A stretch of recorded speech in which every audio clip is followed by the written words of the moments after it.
down from Monday. We've been on cloud nine, haven't we, since Monday, George? Do you know what? I'm gonna put this out straight away. We've got no Tanaka time, no quiz. It's just bang an hour chatting Leeds United being brought into the Premier League. George, Marching on together. it Leeds, yes. was all doom and gloom a few weeks ago, wasn't it? Look, Aaron, yes, absolutely it was. I mean, come on. We had a poor few weeks, but I think for me, mate, the real sort of turning of the screw was that win at Borough. You know, that win at Borough for me. Yeah. Then the belief came back in the boys. We got the goal. Only one goal was needed there. We should have had more. They gave a lot in that performance. They understood that they can do it now. After a couple of bad results in terms of draws, we can do it. The belief is there. We played them off the park that evening. And for me, since then, when we've won 4 in a row now, we've won every game since then. So absolutely unbelievable scenes on Monday. I must admit, it took a little bit for me to sink it in, actually. And I think it wasn't until probably Tuesday till I really started to think, wow, we're in the Premier League now. This is great. This is what we wanted, because I must admit, I sat there on Monday, watched the game. Obviously, Joe Peru was unbelievable. 20-minute hat-trick. Where was that, a few weeks ago? He wasn't there. He loves playing against Stoke, probably. But I mean, everybody loves, everybody loves missing them. If you looked at, and it was nostalgic and reminiscent of, the COVID end of the, start of the COVID situation where we pumped them 5-0 on the way to winning the title.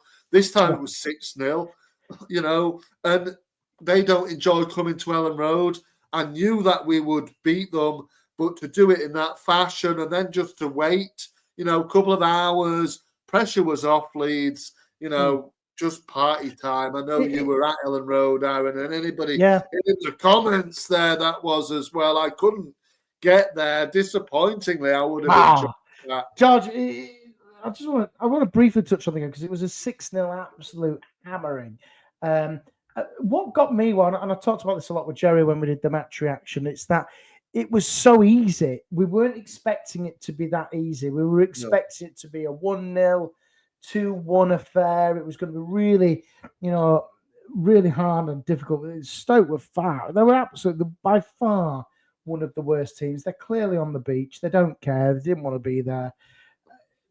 But to win 6-0, to go up, and then obviously the only thing which I didn't like was that Burnley and Sheffield United had to play at 5:30 or whatever it was. So come home, watch that, and then get down to Ellen Road. And honest to God, George, being able to take Freddie down and witness the carnage and the flares, the smoke, the atmosphere was just history made for me. I'll be able to tell my little boy all about that when he's older. He was there. How did he react? Loved every bit of it. He was smiling away in his pram, and obviously we didn't go in the thick of it. We weren't. We were at a safe distance near the Lowfields kind of tunnel thing. From where he was. My missus came down as well. But well within safe regions. But what was nice about Monday evening, George, was just the shit. I've never seen anything like it. We went down early doors, and there were just people coming in every direction to Ellen Road, and it was just brilliant. I've never seen anything like it. We parked on Lowfields Road because the missus drove away, had a couple of beverages to partake in the of course celebrations, of course. But walking under that tunnel, and I've walked through that tunnel. You know what I mean? Lowfields Road. You should come underneath the M621 to Ellen Road, and walking through there, which I've done for years and years and years and years and years, seeing that smoke and the singing, the chanting, it was just super. I've never seen anything like it. It's really hard. The drone footage, which I'm sure everybody's seen, doesn't give it justice. It really doesn't. It was just brilliant. It really was. And my mate, who's a friend of the constabulary, he's a police officer, went down at 1 o'clock and the road was trashed. Beer everywhere, but fair play to the Leeds community. They got it sorted out the next day, so which was good. But yeah, listen, everybody is happy. Good evening, Michael. Good evening, Gavin. We are all championship. Good evening, all championship incoming. We love you, Leeds. And Michael says, good evening, howdy. Hope we're good. We're brilliant, Michael. God, absolutely brilliant. And did he enjoy Freddie's Bamford song about Chris Wilder? We'll come on to Chris Wilder a little bit later on in the show because we've got tons to talk about with Leeds getting promoted. But Josh, what were your... Did you go down to Welling Road? I forgot to ask you. Did you go down? No.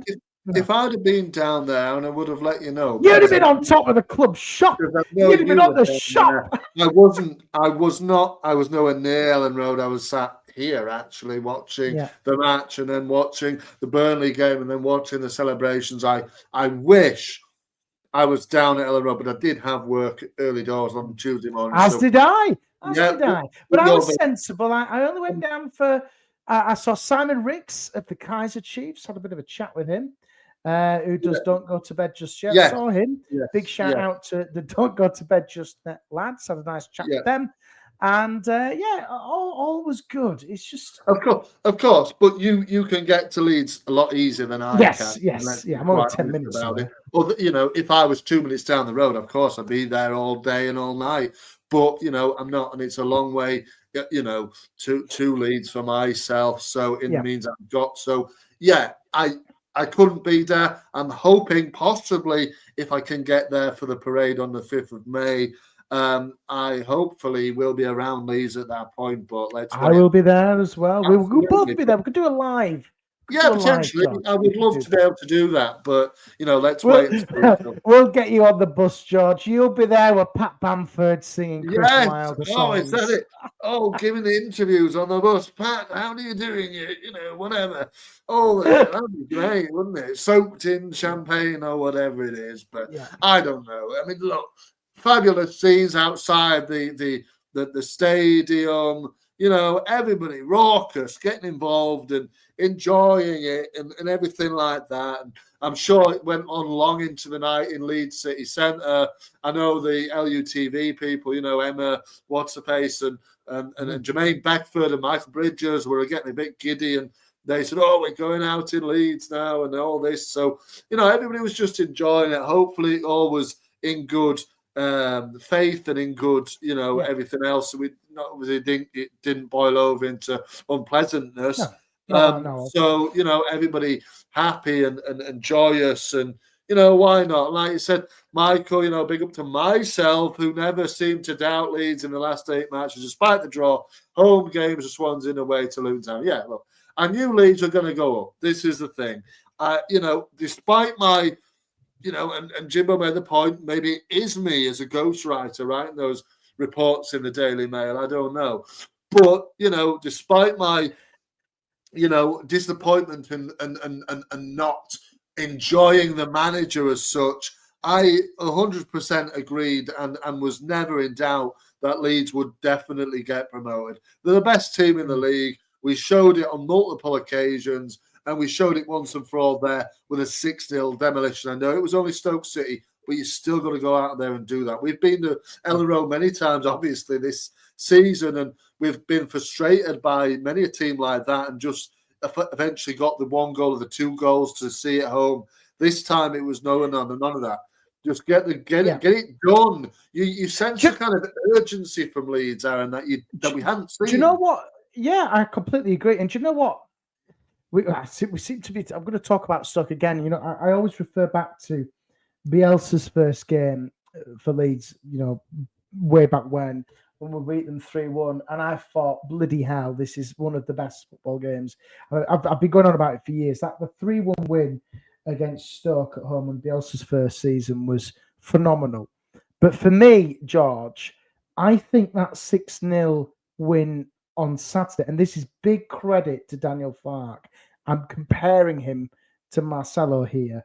That 6-0 game for me on Monday was up there with that, and that is a really high bar. It seemed to me that all the shackles have been put, the weights are off them, and they've been given so much freedom to just say, go on, do the hell what you want. And you could sense that the confidence, the belief, I can't find any adjectives to describe how brilliant that performance was. But for me, obviously we got promoted on the back of it. It's up there with one of the best Leeds United performances I have seen. And I'm comparing that to the 3-1 win, which Bielsa did in his first season. And that is a really high bar to judge it against. Yeah, of course it is, Aaron. But I think you just had this sort of urgency, the energy. It was just press. It was attacking. It was it didn't stop. It should have been more. Genuinely, it should have been 10. It should have been. That's not a joke. It should have been 10, like Jimbo says as well. It should have been 10. But I think we just eased off because they knew the job was done. The job was done. But we still got a nice go through Willie Nonto. It was a lovely ball from Solomon, nice header from Nonto, even though he was unmarked. But you just got the sense like Leeds were like, oh, fuck it, let's get this out the way, and then let's just celebrate, and let's just blow them away, get the goals, get it done. And that's what was nice about that performance is that it's like the chains are off, lads. Yeah, you could, the freedom and the amount of Stoke were poor. There's no doubt about that, but it was like I've never seen anything like it. For Perrault to score 4 goals in what? A hat trick in 25 minutes is just unheard of. 20 minutes, sorry. It was just I've never seen anything like it. It was brilliant. It was brilliant. Well done. Well done. Yeah. The shackles were off, like you said. Go out and play. And like I said, the lads were just like, hell, we want to get this game out of the way. Let's fucking batter them, and then let's just wait and get on the boobs afterwards. And you felt like that was the team's kind of ethos in this game. Just blow them away, get the goals in, fill your boots, and enjoy it. Have a great time, and then we'll continue that into the night. I'm sure they must have had an absolutely belting evening after the dust had settled and everybody had gone home. I'm sure the boys partied well into the night and the morning, and I know they were out again, on Tuesday having lunches and out in the city centre, having. They deserve it. They deserve it. Absolutely. Great to see them, all together. Even the fringe players out drinking with the boys in the starting 11. Everybody mating around. It was great to see. Even now, you're still looking at the images and videos coming out from it. It's just great to see. It's a real buzz. They deserve it. They absolutely do. I know everybody gives them stick throughout the season, and rightly so at times. But I think ultimately, when the plaudits come, we've got promoted. That is where you got to say, hey, go and enjoy it, lads. Absolutely. Enjoy it. We don't have another game until Monday. Settle up, have a few days off, go and enjoy it. Friday, Saturday, come back to the training pitch. And that leads us, doesn't it, into the next couple of games, because obviously it's not done now. We want to finish the season on 100 points. We actually want to win the bloody league now. For me, I'm going to say this. I'm not fussed about winning the league, if I'm being honest. The goal was promotion. It's done. Winning the league doesn't mean much to me, but it would be nice, because obviously we missed it in the COVID season to get the whole parade thing. Because believe it or not, now in the championship, if you finish second, you get a trophy anyway and runners-up medals. But do you know what? Who cares? The job's done. We're going to see some form of parade in Leeds City Centre. The job's done, but let's be honest. We don't like watching Leeds United lose games of football. No, I want us to go and win it. But I'm not fussed if they don't. Win the final 2. We want to get, promoted as champions, but if we don't, we don't. We're promoted at the end of the day. Second is fine, but first is what we really want. First will be what the boys want. Go and enjoy it, lads. But for me, my opinion is it'd be nice to see it, but if we didn't, the job was done. The job was done. I just want to touch on some of the comments, because the comments go. Please do keep your comments coming in, and give us a like and a share on YouTube. Hit that bell or whatever it is on YouTube, and please do subscribe to us, because we want to get to 200 before the end of the season. That'll be great. The subs have gone up as well. Brilliant as well, by the way. Michael says, guys, I believe you have to get a ticket into the Peacock Do they relax that after the game kickoff, or is it enforced throughout the whole of the game? We heard when I was down at Ellen Road, we were going to go to the Peacock and watch the Burnley game, but we couldn't get in. Oh, a big shout out as well to Matty Littlewood, who was in the Peacock. He's a Keith Lights. He's a good friend of mine. I'm going to give him a shout out for downing himself with his top off, with a pint over his head, and getting lots of cheers from the Leeds United fans. Matthew Littlewood, you absolute legend. If you haven't seen this, follow Lewis Dayton on Twitter and you'll see the video. Fair play to you, Matty, you good lad. In regards to your question, you do need a ticket, I believe. When I've been to the Peacock afterwards, you still got to show your home ticket. But yeah, it was a no-go on Monday for me. Michael says the 3 teams that went up last season, 2 of those teams were mocking Leeds United singing their Falling Apart song. How ironic that all 3 are on their way down. Michael, don't worry, because come the end of the season, we'll dedicate a podcast to Leicester, Ipswich and Southampton, and we'll get it all off our chests when we hopefully win the league. Let's have a look here. On this, Aaron, and yeah, you can do that if you want to, but no, we will because we deserve it. For me though, and I'm going to take a different stance on this here because I don't. Who are they? Who are they? We don't need to focus on their bad seasons. No, if you give it, you got to be able to take it. Of course, but I don't want to get promoted and be singing about Southampton, Ipswich, and Leicester. Is all I'm saying. I don't care. Listen, those relegated teams. When we dedicate the show to them, we will discuss in great length that how Leicester are absolutely going to be absolutely fucked to high heavens with PSR rules in the EFL. They're absolutely going to be screwed next year. Southampton are an absolute mockery of a team, and Ipswich Town. It was a remarkable achievement to them to get the 2 back-to-back promotions. It really was. It was brilliant. However, they need a project reset down there because a lot of their players will leave, as will Southampton and Leicester players. Jamie Vardy's already come out and said he's going. So good luck to them. Yeah, good luck to them. Enjoy playing Wrexham at home. That's your blockbuster tie. There you go. They're the new cash cows of the EFL. Wrexham and Birmingham. Yeah. Well, that's it, isn't it, Aaron? You know what I mean? They play them. Look, who knows how we're going to do, but that's what the EFL are going to be doing now. Wrexham are going to be on every week in the championship. Yeah. Wrexham the new cash cow. Of course it is. Wrexham will be there, mate. Wrexham will be there, and that's absolutely fine. I hope they do it again. So yeah, I hope they do it again. Who cares at the end of the day? It's Leeds. Leeds have got promoted. And we don't. My point is, we don't need to be focusing on what they said and what they did. We got promoted. We're in the Premier League. Fuck the rest of them. I don't give a fuck what they're doing. Whether they're going to win promotion next season, who cares? They mocked us. All they could do was sing about us. We don't need to do that. We are Leeds United. We're better than them. So let's focus on ourselves. No, we are Premier League. They are EFL Championship. It's as simple as that. Exactly. We've done it. We've done it, and they're going down. They're going down. Down. And the thing is, Leeds, did it in the best way, and we've not done anything beyond the means of the rules and this sort of thing. And we've waited a year, and we did it the best way, and that's the only way we can do. And Gavin says, lads, would you take KDH from Chelsea? He's a player in the Rothwell mold. No. I don't know, really.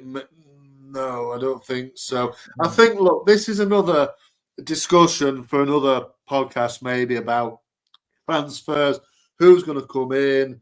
I know probably, Aaron, we will have to touch on the managerial situation. No, right. I'm glad you raised that, because let's have this debate now, George, about Daniel Farke. And I know you've been very active on our WhatsApp groups over the last couple of hours and days. Daniel Farke, does he deserve a chance in the Premier League? I genuinely, if you are watching this live now, get in the comments and tell me what your thoughts are on this, because Talkshite have been spieling, the Daily Mail have been spieling that it's all about Daniel Farke getting sacked and so-and-so's coming in. Absolute nonsense. Nonsense, nonsense, nonsense. That man has got us into the Premier League, George. He does not deserve to be sacked. I know you want rid of him. I know you do. But surely to God, you would say he deserves a crack at the Premier League. Give him 10 games if you have to. Get him. Give him a sizable transfer budget.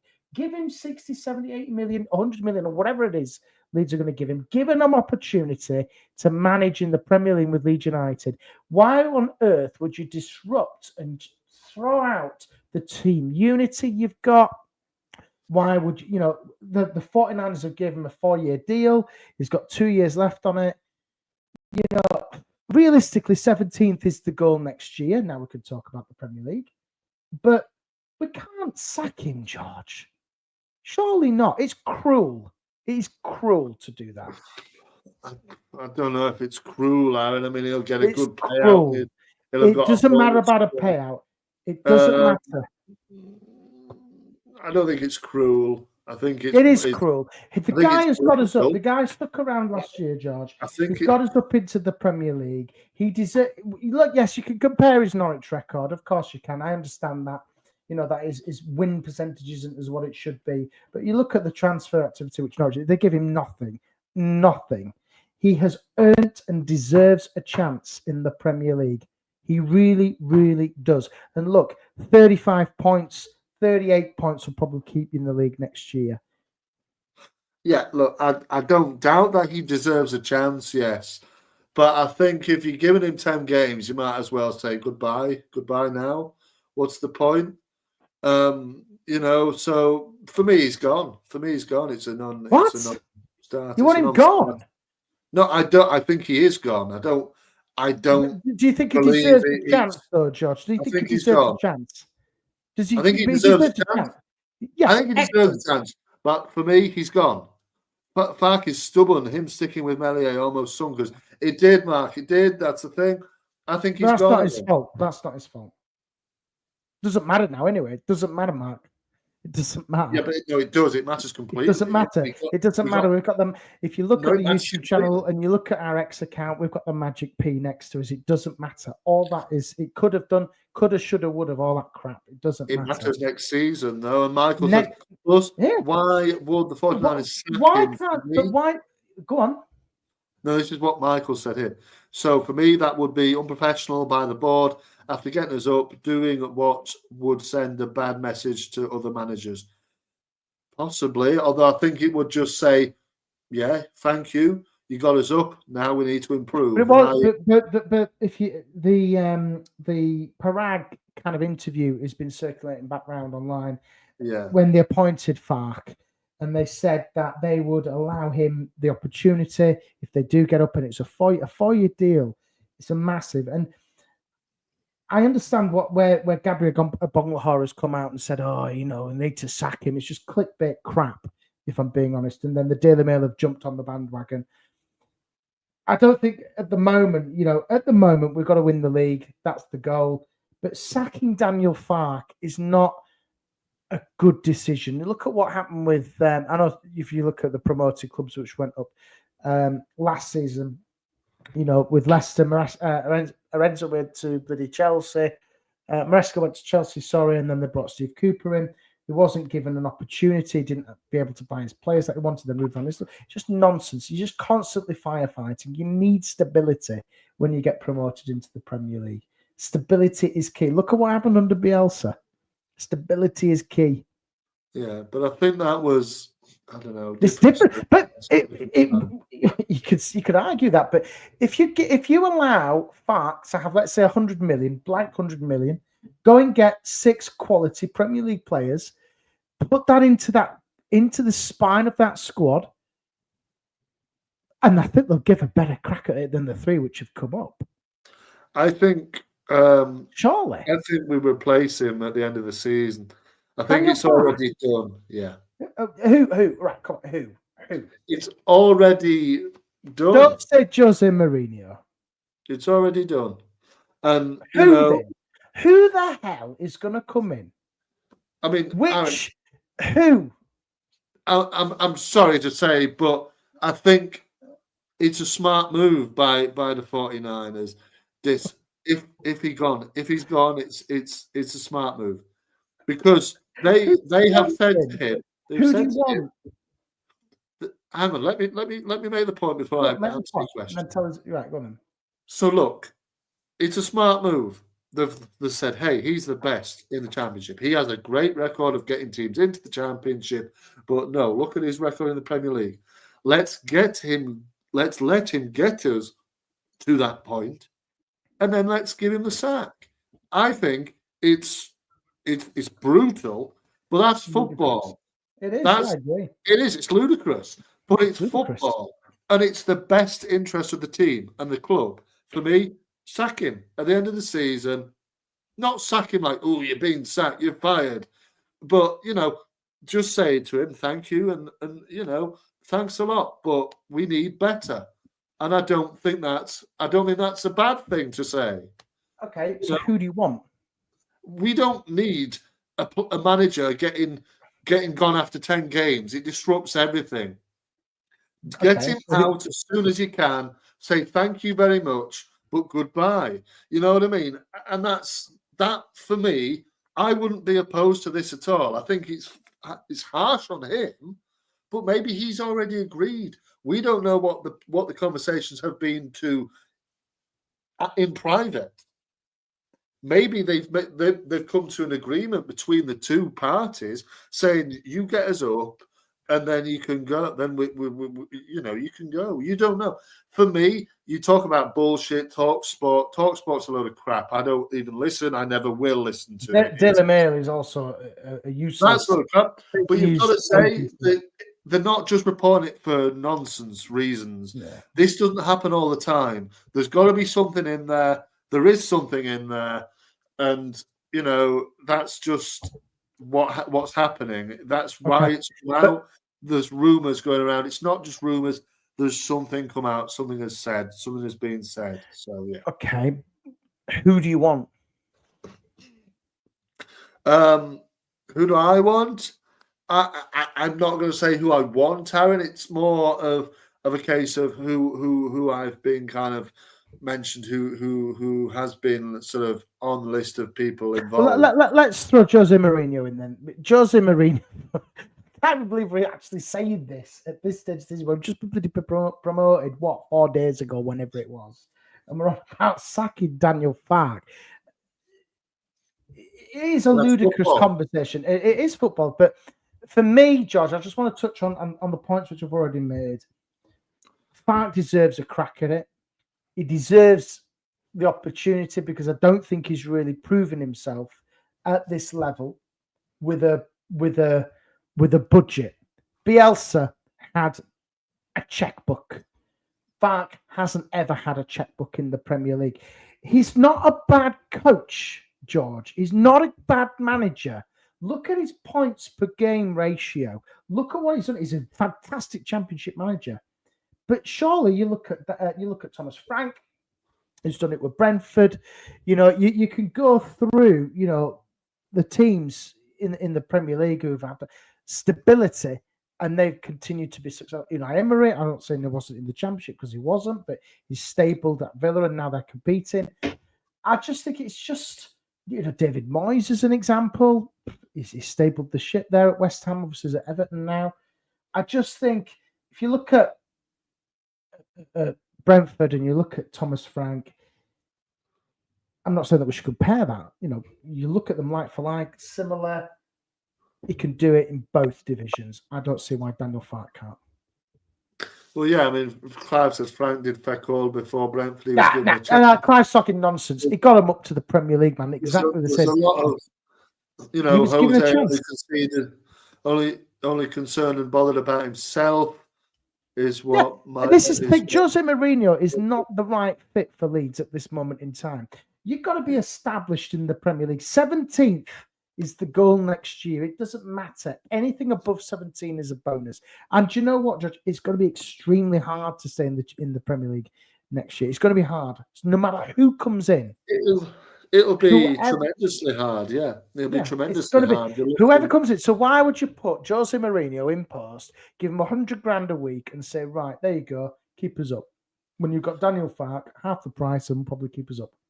Yeah, well, I mean, look, Michael says he gets what I am saying. Football is a business, and sometimes it's cruel. Main thing for me, I always will support the manager and whoever coaches Leeds as a fan. Exactly. You know, this is what I'm saying. It might be cruel. It might be ludicrous to be replacing him when he's had success. But at the end of the day, would you rather, Aaron, we're 10 games into the Premier League season, sitting bottom of the table with no wins, and replacing the manager, or replacing him now and potentially having a better placed manager in the Premier League to then go and actually compete? But okay, I see what you're saying. I understand the point you're making, but realistically, if you're in the top division of England, you've just been promoted. There's a lot of talk about Jose Mourinho. No, Jose Mourinho will not come to Leeds. It's nonsense. There's no way he would come to Leeds. Not for a while. And to be honest, would I want him at Leeds? That's what you've got to ask yourself. Do you want Jose Mourinho to manage Leeds United? Ask that to yourself. The answer for me is no. His ego is massive. He loses the dressing room.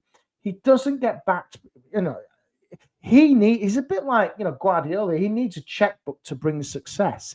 There are PSR rules now in the Premier League. When he first joined Chelsea, he had a blank checkbook and they were signing players left, right, and centre for millions and millions of pounds. And there was no PSR rules there or anything like that. It's just nonsense. I don't want him as the manager. Yeah, no, exactly. Mourinho only manages clubs at the top of the divisions, or clubs with fair play. Didn't have it at Spurs, but he still had a sizable transfer budget. It just doesn't make sense. It just really doesn't. And it's all right, Mourinho coming out saying, "Oh, I want to go for anyone who's in the top, whatever, and don't want to play in UEFA Cup competitions or whatever he wants." Nonsense, Jose. Nonsense. You've won the UEFA treble, pal. You've won a lot in the UEFA championships and things like that. Of course you want to be playing in it. And to be honest, I think football's evolved so much now. It really has. Oh, no, I completely agree, Aaron. Yeah, it really, really has. From when he was winning leagues with Chelsea and other teams, he's managed. But that was money. That was not coaching. That wasn't coaching. Manchester United wasn't coaching. Yeah, but he's managed at the highest level. He's won trophies. I think it would be. Just look at the budget, man. Yeah, but for me, you're looking. For me, it's ludicrous to say, "Oh, I want Daniel Farke over Jose Mourinho." Really, has to stand, yes, because he's done something which only he and Marcelo Bielsa and Aragonesa could do. All those look at the previous managers which we've had. Not one other than those three in my lifetime have delivered something. Yeah, but I think to say you'd want Daniel Farke over Jose Mourinho is absolutely nonsense. I think Jose Mourinho, all the fanfare, yes, he'd give all the fanfare, but would we be improved then under Farke? Of course we would. That's just fact. So, I get where you want to come from. Daniel has the emotional bond, the promotion under his belt now. So that's what you need when you're going into a relegation threatened season. You need that unity. You need that bond. You need that togetherness. But and you Daniel also need the quality. That aside, but what do you look at what you put into the pot there and you mix it around? What brings you success? Togetherness, unity, team spirit, all that sort of stuff. Daniel has put that team together, and you would hope that with the additions he can bring in, whether how much money he gets the opportunity, no matter how much money he gets to spend, so long as he's given an opportunity to do that. George, in the Premier League, we could be sitting 10th and we'd be happy. We'd be happy. In 10 games in, we could be 10th. We could win 4 games out of 10. That's great if we do. He's got a of bond with the course players, it says Gavin. Exactly. is. Like what Bielsa did. Like He what does. Thomas Frank's done. He does, but again, nobody else didn't really have much of a relationship with the players, Oh, did he? He did. No, he They didn't. adored, those players adored him, Yeah, man. of course they did, but he wasn't close to the boys, was he? George, go and have a look at the documentary. Of course he was. Come on, man. He wasn't Come close. on. He could barely speak English, fella. Come on. It doesn't matter. He wasn't Doesn't close to the matter. boys at all. Regardless of that, he had a professional relationship with them. You know, I believe that, you know, if you're talking about managers, if you're going up against Farke, or is it Farke or is it Mourinho? It's Mourinho. I'm so sorry. But, you know, Pelleter's sacrifice would be bloody dumb. I don't think it would be dumb. I don't think it would be dumb. I think it would be. Okay, let's flip it round. Let's flip it round then, George. Let's say the 49ers have a complete change. Obviously, they're buying Rangers. That's all in the pipeline. That's going to go through this summer. Obviously, there's the Ellen Road development, of course, you know, which was approved by the council this week. You know, there's a lot of money being pumped into Ellen Road, you know, to build that up to the, you know, to the standard that it needs to be a top, you know, top stadium in England. Let's say, Mark, you haven't got as much money as we think. Who'd you get? You still sacking them? Yeah. I just think I'm just in the camp of I appreciate what everybody's saying, and I take the point and everything, but I just there are tons. I love the comments. We're going to jump into the comments because there's absolutely tons. Because this is really, it struck a nerve with me, George, as you do sometimes. You've been Farke out. You've been Farke out all season, and I'm defending the manager. Of course, I've got. But get him out. Yeah, I just want to touch on what there's absolutely tons coming in. Clive, they all deserve a chance as long as we add Premier League quality players to our squad. Completely agree there with you for once, Clive. I've seen your comments. I agree with you. Listen, if we get Premier League quality in, bearing in mind, like what I said before, George, and I always keep reminding you of this, we can't be dipping into the Austrian leagues. We can't be dipping into the Swiss leagues. We can't be dipping into these little shithouse leagues in Eastern Europe or Central Europe or wherever they are, trying to get a bargain or two. You got to get proper Premier League qualities. That's what they need to do over the summer. And hopefully the 49ers will back them. They've had exactly, I mean, the 49ers have already ironed out and agreed a pre-deal with Farke. Get us up. You have the first bite of the cherry. And he deserves it, doesn't he, Michael? I think George agrees. And it's interesting what Michael says there. Most managers take teams to promotion eventually are sat in the Premier League. The team is struggling in or just about the Premier League, trapped off few survive like Kieran McKenna and Vincent Kompany. There you go. Yeah, completely agree. I think that's it. I think But this is the thing, when you look at Kompany, I'm going to touch on him because obviously he's doing really well at Bayern Munich. He wasn't a bad coach at Burnley, just results didn't go his way. Well, it's a results-driven business, isn't it? I think I think for me, the whole Farke thing is you've got to give the guy a chance. Yeah, but I think do you give him a chance and then regret it when you're 10, 15 games in and bottom of the table or struggling in the relegation zone, then you've got to make a change. For me, this is the best time to do it. After we've won promotion, say, hey, thank you very much, Daniel, for what you've done there. But we need better and we need to improve as a club and make sure financially that we're going to be in the Premier League next season. So, He says, Georgie, you implied by the Daily Mail. I don't. Are you implied by the Daily Mail? No, mate. But no. But Amy here says start tonight until Sunday. 49ers have their minds on the NFL draft.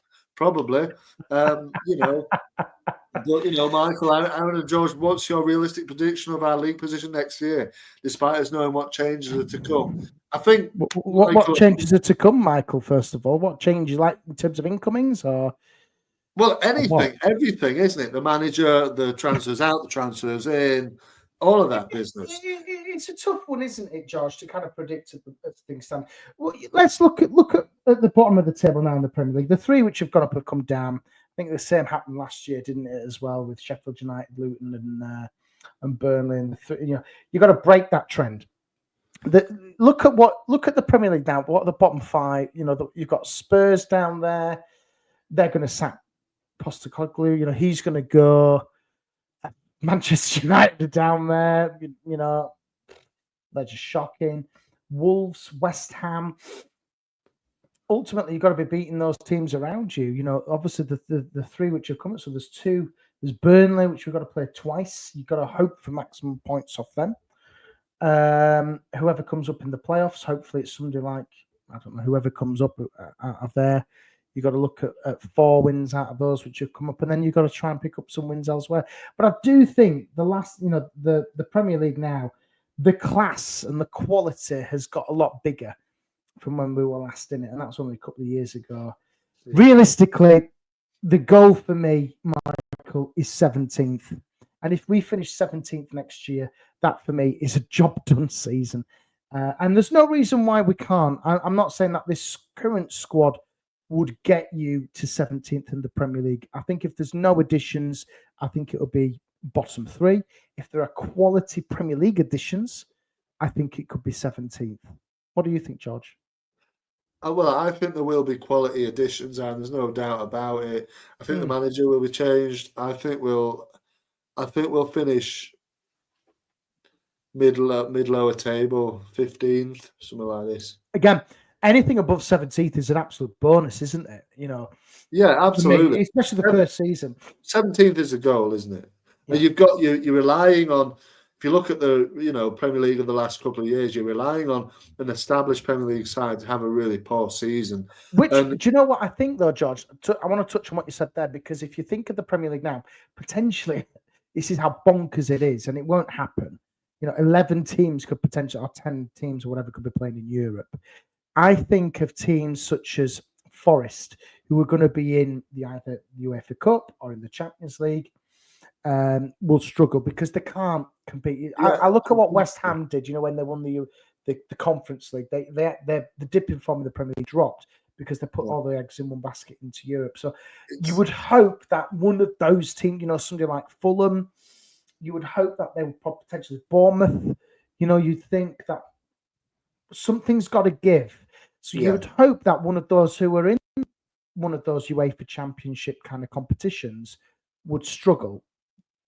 So I don't know. It's really, it depends on the summers as well, doesn't it, George? In the Premier, you look at the recruitment. I'm sure Manchester United will have a lot of money to spend this time around. Spurs will, because they're going to sack Big Ange. He's going to go.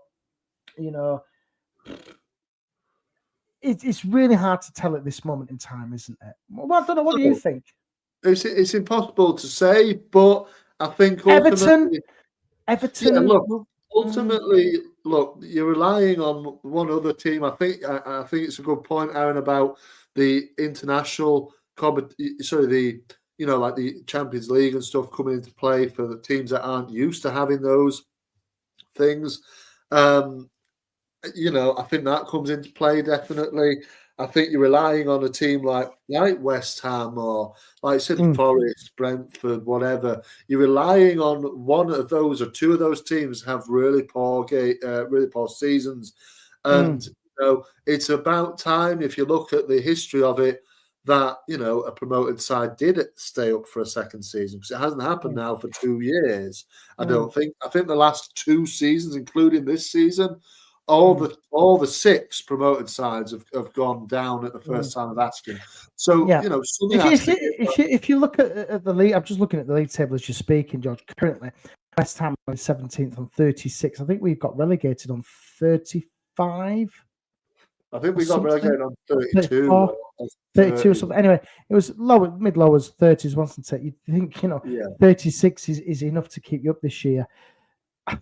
I think but you've got to aim for 40, haven't you? That's the goal. Get to 40 points. I think ultimately, like the West Hams and everybody, Wolves who have picked up recently, They're top of the form table, aren't they, Wolves? Well, they've won the last 5, but Yeah, I think miles, yeah. ultimately they haven't had great seasons, and they're comfortably ahead of Ipswich, who I think are 18th, aren't they? They're right, I yeah, think 21 points. because they've had so poor seasons. I mean, they'll be relegated on the weekend, but Yeah, they're gone.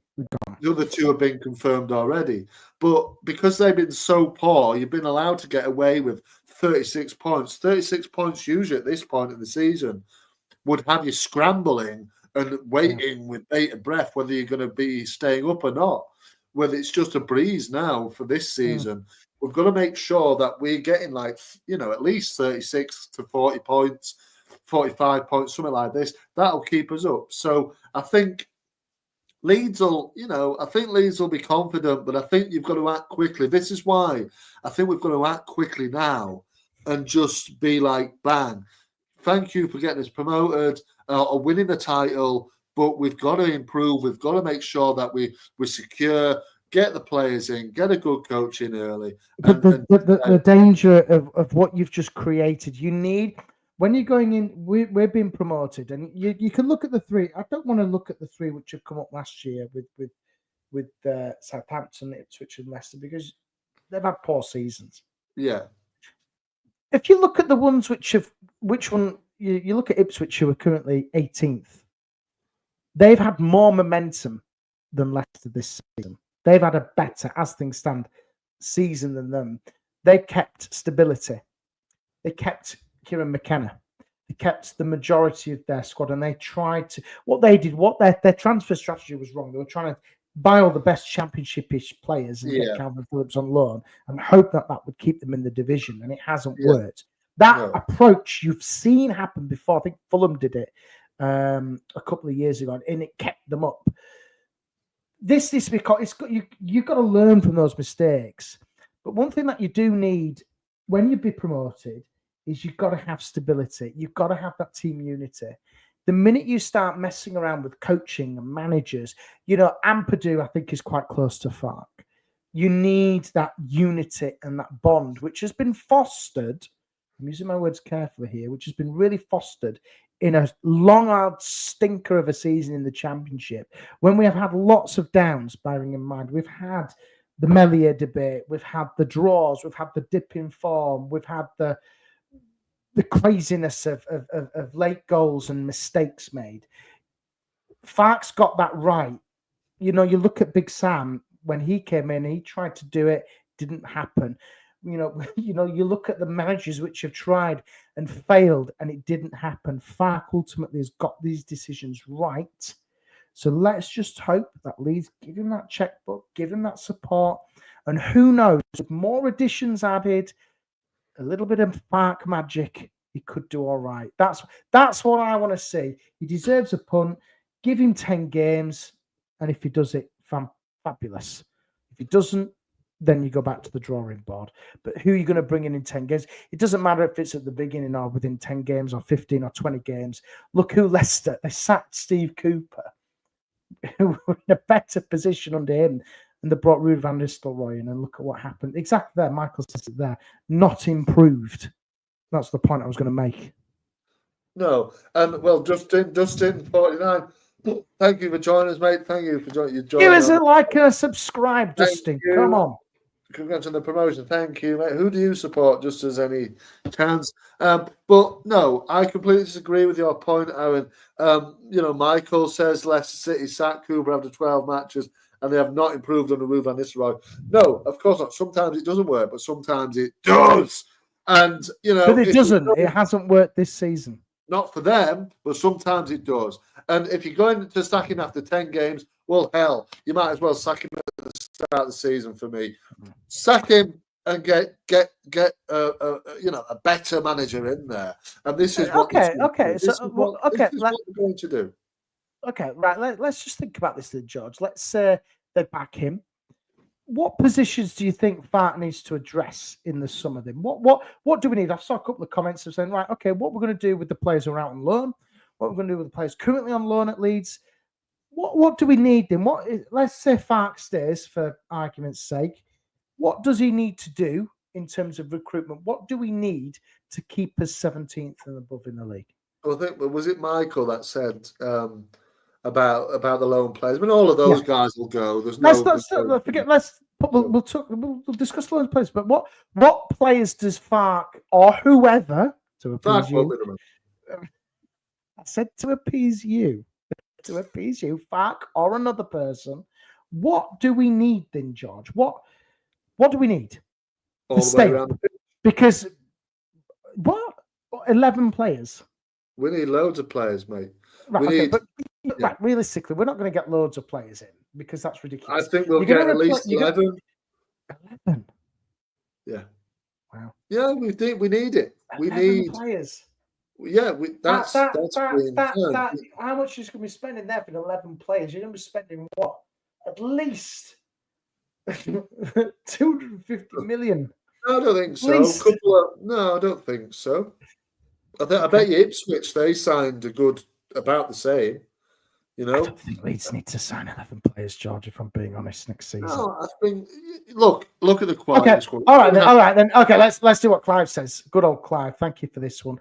I wish you were on, Clive. I wish you were on because you could put this to George yourself. Who in the current quad is good enough for the Premier then? Who's good enough? Who's good enough? See, Michael says we will get between 6 and 8 players. That's not bad. That's probably a good guess, isn't it? Yeah. And Dale who's says good enough? A goalkeeper, 2 fullbacks, a centre back, 2 midfielders, a cam, and 2 forwards. 8, he reckons, is needed. Okay. Gavin says 2 centre backs, a left back, 2 attacking mids, 2 strikers. If we're being honest, I'd probably say a goalkeeper, couple of centre backs, both the full back areas, a midfield, 2 midfielders, a winger, a number 10, and probably 2 or 3 strikers. We need a whole new squad, mate, basically, and even 8 players is a new squad. Go on then, tell us about the players, Clive, that you want. But players. But the question which Clive originally asked. Who's good enough in this squad for the Premier? Well, I'll tell you here. Go on.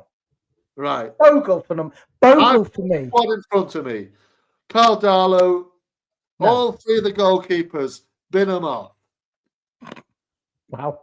Next, carry on. Defense. Kulavogi will already be gone. Yeah, he'll go. Byram gone. Yeah, he'll go.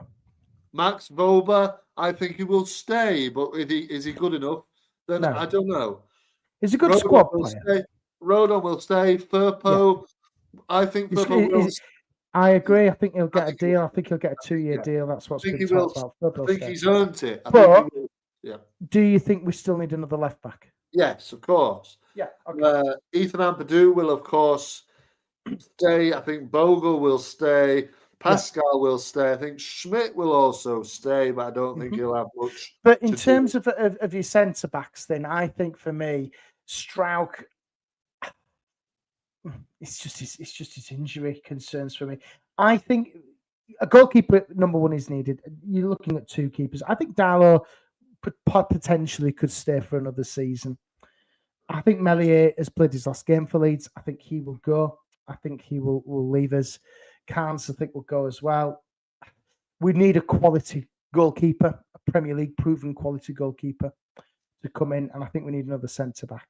I think, and a left back. So that's 3 for me so far at the back. What about your midfielders? Midfielders, obviously Rothwell, I think will go back to Bournemouth and then shipped again on loan or sold. Okay. Obviously Tanaka, I think we're both in agreement that he will do all right in the Premier League. Yeah. Brendan, I think Brendan will stay, but I don't think he'll be up to much. Squad player then. Yeah. And Gruev. No. Yes. No. You think he goes? Okay. He goes. I think. Yeah. He goes. Groove goes a bit under the radar for me. I think I'd like to see Rothwell stay. What about your wingers then? You've got Nonto, Solomon. James. Nonto, Solomon, James, and Ramazani are probably the 4 that you're looking at there. What about Jack Harrison? No, I mean Harrison for me. I've said in previous episodes that I think he will come back. I don't think he'll come back. I think Harrison will go. really see a narrative where he comes back to Leeds.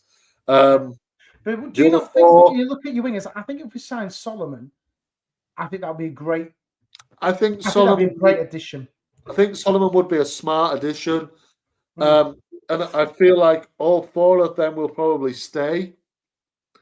So there's your four wingers probably. I don't know about Ramazani, if I'm being honest. I haven't really seen much of him. Maybe he might move on and we might get somebody else in, but I think obviously Nonto will probably be given an opportunity again. I think, in terms of the number 10, I think Yul Perot, and we'll definitely need another two, I think.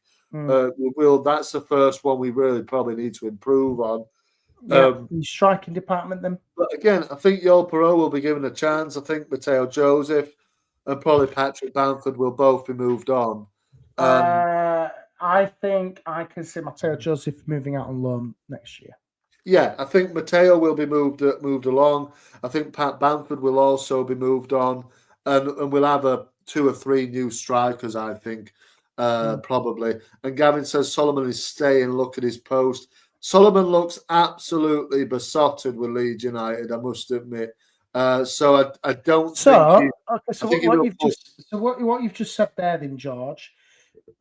We don't need 11 players because you've got. I think Dad James. I think he's been superb, and you need his pace in the Premier. I think you need that.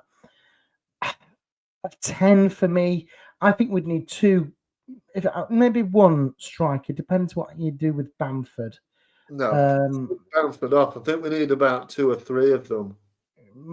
They're expensive Premier League strikers. You're talking at least minimum 35 million quid. And that's for a decent Championship striker.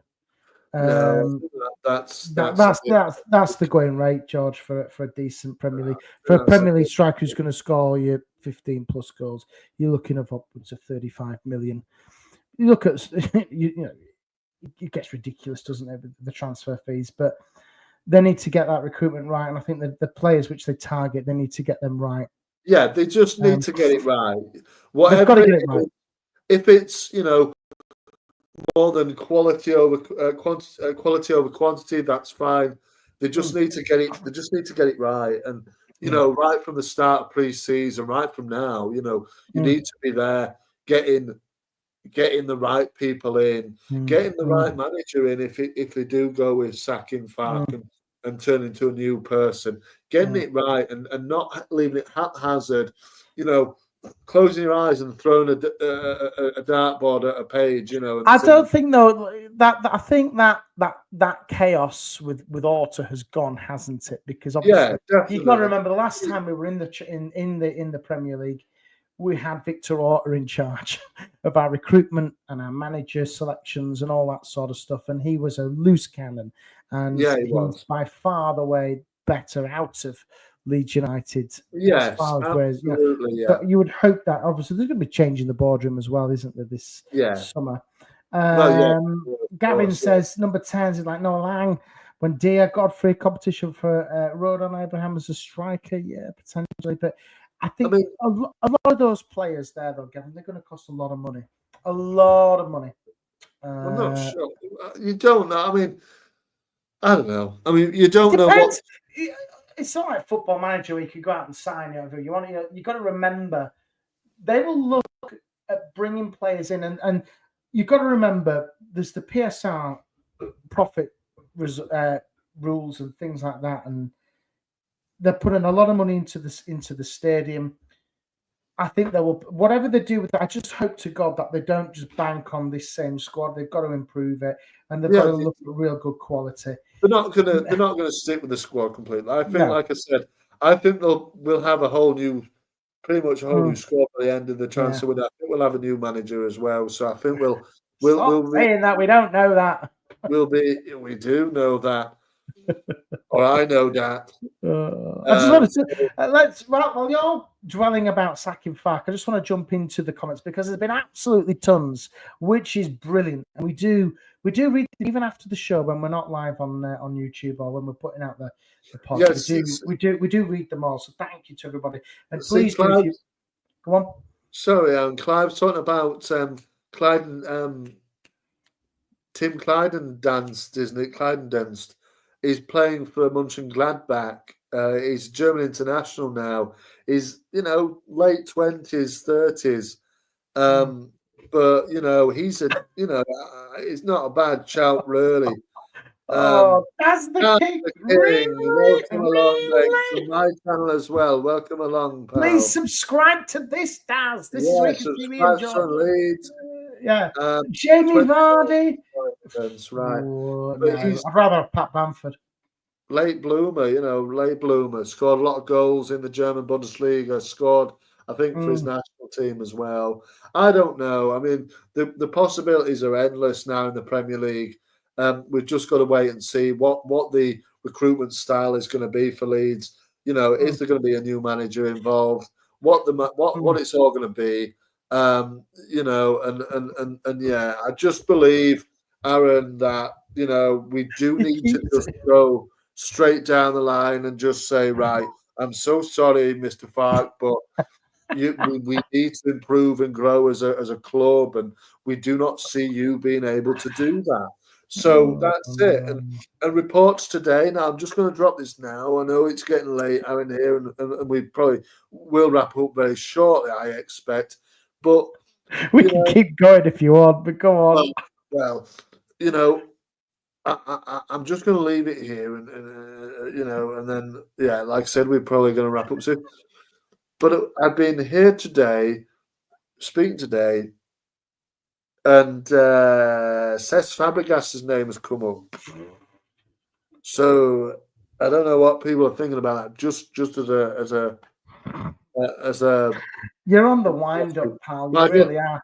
Daily Mail checking the posts. Well, that'll be a fine thing. Gosh, honest to God, I'd never say this to a co-host, but please do not listen to a word this man is saying. Cesc Fabregas. I have never heard anything as much. I'll tell you what. I'll start a rumor off like you've just started a rumor. Cesc Fabregas, as Jim Rowe would say, my ass. Let's throw Pablo Hernandez out there. Bring him in. No, I'll tell you what. I'll go on better. Levels, is it now? I'll tell you what. I'll go on better. There's only one man for this job, George. Wayne Rooney. No, look. I know Clive is a Como manager, but he's on the list of people that Leeds United are wanting to sign as the manager. No, whatever. No, I don't know why. Why? Surely, whoever's made that up needs to look at themselves and think, absolute nonsense. They've just thought, who's hanging around these days? Who's doing a bit of coaching? Cesc Fabregas. You'd be linked to Leeds. It would be the most un-Leeds thing to ever happen. That. See, Michael says Raheem Sterling has been linked to Leeds. I mean, now in the Premier League, it all starts. I mean, you can't tell me that you wouldn't take Raheem Sterling. I would actually, yeah, but I don't think it would afford his wages, if I'm being Raheem honest. Sterling is a great player, even now, and he's not even that old. I think. But look, I don't know why Cesc Fabregas would be such a. Because he's got no experience, man. If you're going to replace him, if you're going to replace a manager who's just got your promotion with a rookie, it just doesn't make sense. I think it makes a heck of a lot of sense. If he said no to AC Milan, he's not coming to Leeds. There you go. Eddie Gregg can replace Junior Firpo, says Pelly 10. Yeah, there you go. Done. Job done. Get Pochettino, man. Pochettino's in America. He's got the World Cup to prepare for. He's not coming. No, he's not going anywhere. Sod it. You wanted Jesse Marsh, by the way, if I remember, and you were the one singing his praises in the LS11 games. Yeah, you said Jesse Marsh was the saviour. Let me just clarify. Back in the LS11 days, George, you wanted Jesse Marsh, and look how that happened. Let me just clarify it, though. I didn't know he was going to be as bad as that. But look, I said it makes sense, and I thought that he would be the next manager. It turned out that he was. Just because I was begging for the change from Bielsa, basically, but You know what I mean? Fab, look, Gavin, Fab is very tactical aware and has adapted during the season to different games and different manager tactics. I don't think it's such a. I think they're expecting him to stay with Como. I know Gavin did say he rejected AC Milan, but I think what I'm saying is he is on the list of managers that they are looking at. We know that the Red Bull situation is that they're looking at in the Red Bull systems. Jurgen Klopp will never be a manager again. He will not. He's already come out. He's already come and said this, Dale. He doesn't want to manage a club in England again. So that would be out the question completely. It's a no. So I don't know if the Fabregas rumours are completely true, but I don't know. Let's just wait and see. Okay. I'll tell you what, Pelletin, let's go on better. Let's get Kalib Ekiban back, Solomon Dakara back. Let's get Berardi back. Let's get Alioski back. Let's get the old gang back. Let's get Marco Antonucci back as well. Yeah, what about him? He could be knocking around. He could do the manager's job. I can't believe, Josh. Just we've got promoted, and we're already talking about Fark being sacked. I just want to leave you with a couple of things before we wrap things up, and I want to get people's comments in on this, George. What are you going to miss about the Championship for one season? Nothing. Nothing. Oh, nothing at all. You're going to miss something. Mike says Fark story is in the fake story. Fark news. But look. I'm not going to miss anything about the Championship, mate. Other than winning games of football. That's exactly what I'm going to miss, Michael. I am going to miss winning most weeks in the Championship.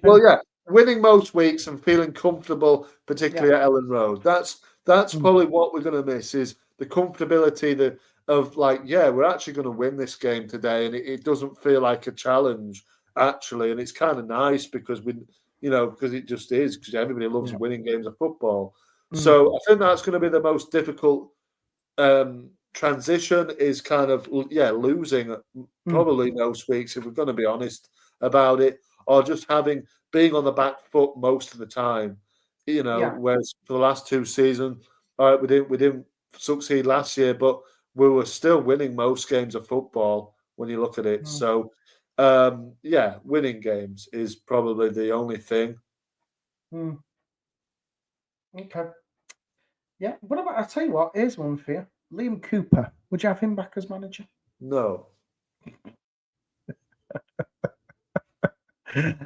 Clive says, I think we'll be okay next season if we get the recruitment correct. Ellen Road has to be a fortress in the Premier League as it was in Bielsa's first season. Daniel needs to have a crack first, says Michael. Postecoglou in. He'll make sure Leeds finish above Spurs. I said this yesterday to you guys, didn't I? I said, Ange gets sacked at the end of the season. He takes over at Leeds, and that's what I said. The problem is Levi will have some deal in his contract, but he won't be able to manage anywhere for 2 years or something for him to get the payout. I don't know. That did cross my mind as well, Daz. I did think about that as well. So, as things stand, Daniel Farke is the Leeds United manager, and he is to be expected to be still the Leeds United manager. But who knows? There's crazy things have happened in football. I don't know. Football is crazy. It's a business at the end of the day. It is, absolutely. That is one thing we can agree on, George. And there is no loyalty these days in football. No, absolutely not. There's no loyalty. Money talks, doesn't it? But you would hope he'd be given a chance. And from a human point of view, yes. But from a business point of view, not really. I just want to touch on what Klaus said there. Just the timing of that stupid story not annoy you. It has annoyed the hell out of me since I heard the clips and the memes, and then George jumped on the bandwagon saying "Fark out, Fark out." I was saying that last year. He's been saying all year, Clive. De Zerbi, I forgot about him.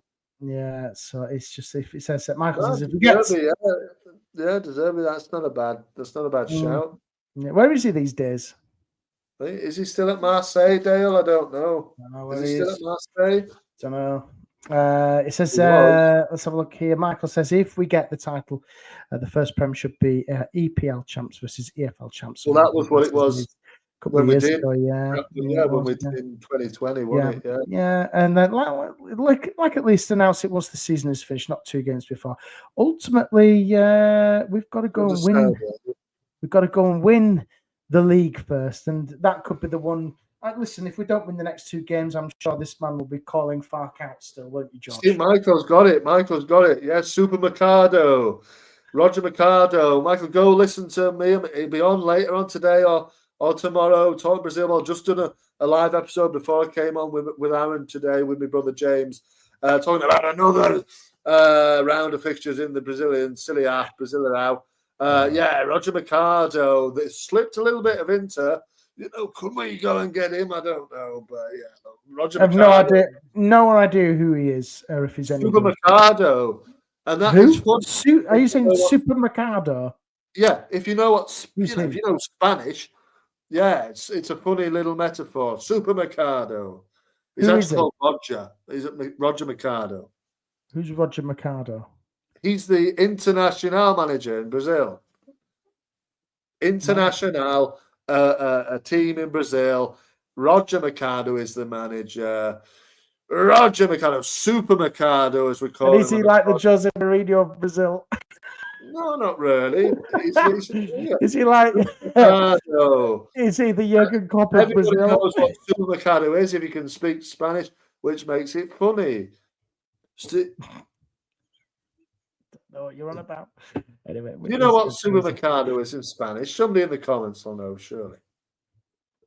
Please do in the comments. You've got a couple of minutes to let us know. George, we've talked for an hour and 15 minutes about sacking Fark. Thank you, Mr. But we listen. This is what makes this show. 2 different opinions, and you can agree and disagree. Fark hopefully needs to be given a chance. But anyway, George, we've got a football match to predict.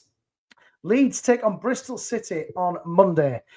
Monday night, under the lights at Ellen Road for the final home game of this championship promotion winning season. Leeds still going on for the title, George. Bristol City scrapping for a playoff place. How do you see this one going? I don't know. It's hard to say if Leeds are kind of still on the booze. I think Leeds will want to win the league. If you remember when we played Derby, they were all pissed. But we still battered them, didn't we? I know. I think Leeds, I think Bristol will be confident of tying up a playoff spot still, even. I think they'll be still confident. I think we'll beat them. It'll be a close game, but the thing is, I don't want to lose the last home game of the season because we've only lost 1 all season at Ellen Road. We want to go out on a high. I know there'll be celebration after the game, but we're on the pitch. Yeah, probably, because we didn't get, again, there wasn't the opportunity. It wasn't confirmed after Monday's game. It wasn't confirmed just then. But I think Leeds will win. I think it'll be, again, it could be a slapping. I think Leeds are just in like a bit of beast mode now. Get it done and fuck the opposition and just get the goals and just take the piss a bit. And I think that pressure as well with Leeds is off, isn't it? Because they know the main job is done. You think that the shackles are off again, go and entertain everybody and leave us and keep us in with a shot, because we ain't going to win the trophy on Monday. We know that for a fact. No, it's going to go right down to the wire. And then obviously it's the last game of the season, Plymouth away. Plymouth could be, by the time we play them, be down. Yeah, it's a close one though. Again, there's not a whole lot of weight for us on that. There might be for the team, but you ask the fans. Most fans would say we just wanted promotion. Yeah, listen, we're in a fact, it's like Chris Wilder has said, which we need to give him a special mention as well here on Talking Leeds. Chris Wilder, for us to both go and finish on 100 points is remarkable. Burnley and Leeds, and I actually do think Leeds will win this one. I think Leeds will finish on 100 points, and I think Burnley will as well. I think Leeds will beat Bristol City, and I'm going to go for 4-0. I think they'll absolutely run riot. I think it could go that way. It's party atmosphere. It'd be similar maybe to Stoke. Just get the job done and enjoy it, and step close to the title. Promotion already done. Just have another party. Why not? Fuck it. That's what it's there for. And the thing is, though, as well, as fans, we've been robbed of this. We haven't had this for a while. Things like this don't happen very often. We've got to enjoy the moment, and I think they'll want to give the fans something to go out on a win for, especially your final home game before the promotion parade. Exactly. Just enjoy it. Go and enjoy it, and like I said, keep the party rolling. Why not? Fuck it. We've won it. We've got promoted. Yeah, absolutely. I just want to touch on a couple of ones here. Let's have a look before we leave. Plymouth might win the next game, says Clive. Math Moores says, I would like to finish on 100 points and win the title. By the way, is Fark on a 2-year contract? He's got 2 years left. Math. That's it. Tanaka works off that pizza. Michael says, if Leeds finish the season without conceding another goal, it will be another record broken. Currently, 29 goals conceded is the second best in history. I believe Burnley will have the best record. Burnley, you've got to take your hats off to them. Remarkable defensive record. Yeah, fantastic. Thanks for listening, Daz. Please do give us a like, subscribe as well. Please just hit the bloody bell. Hit the bell. We're going to do Player of the Seasons next week, Matt, so you can join us for that. What? I think you're having a bit of a chat here. Long time no see. You still Ben Bloom's group. Please inform us of what that is, Clive. Benjamin Bloom. Benjamin Bloom is a well-known championship YouTuber. He goes on championship. He does the championship. He's an Ipswich Town fan. Come on, everybody. Listen here, Math. Here, listen. Program. Math and Clive, listen. We are not championship for much longer. We are Premier League. George, what have you got coming up on your channels over the next couple of days? Well, I'll be previewing the Bristol game. I might do my little sort of two pence when I get an opportunity on the actual promotion and everything like that. I did just do it briefly after I looked at the Stoke game, but I think in the summer we go to the summer transfer rumours around Leeds will be coming back, all this sort of thing. It's next season, trying to improve the channel a bit, doing a bit interviews and watch-alongs and things like this.